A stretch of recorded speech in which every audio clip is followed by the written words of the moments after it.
Ma'am ఇప్పుడు senior citizens ఎవరైతే ఉన్నారో వాళ్ళు ఎంతో కొంత మనీ అనేది వాళ్ళు ఎఫ్‌డి చేసుంటారు. సో, ఇప్పుడు ఎఫ్‌డి ఇంట్రెస్ట్ రేట్ కూడా కొంచెం తగ్గించిన పరిస్థితి మనం చూసాం.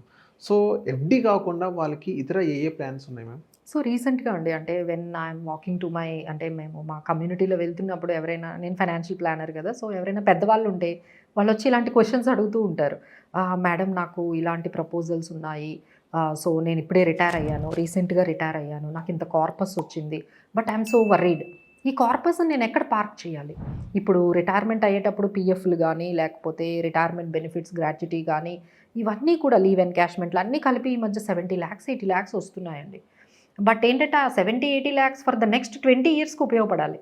అవును. ఎందుకంటే లైఫ్ స్పాన్ పెరిగింది కదండీ! ఇప్పుడు వాళ్ళు 60కి రిటైర్ అయ్యారంటే 80, 85 వరకు లైఫ్ స్పాన్ ఉంటుంది. అంటే 25 ఇయర్స్‌కి ప్లాన్ చేసుకోవాలి. ఇంక ఇదే ఇన్‌కమ్ మళ్ళీ ఇన్‌కమ్ రాదు కదా వాళ్ళకి. సో, ఎంత జాగ్రత్తగా ఉండాలి. ఇన్‌ఫ్లేషన్ ఒకవైపు పెరుగుతుంది. వాళ్ళకి హెల్త్ ఇష్యూస్ ఉంటున్నాయి.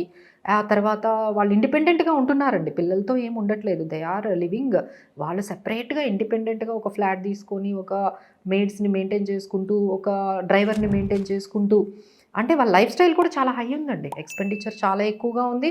కార్పస్ ఏమో లిమిటెడ్‌గా ఉంది. దాన్నెక్కడ పెట్టాలి? సో, వాళ్ళెక్కువగా ఆలోచించేది సేఫ్టీ.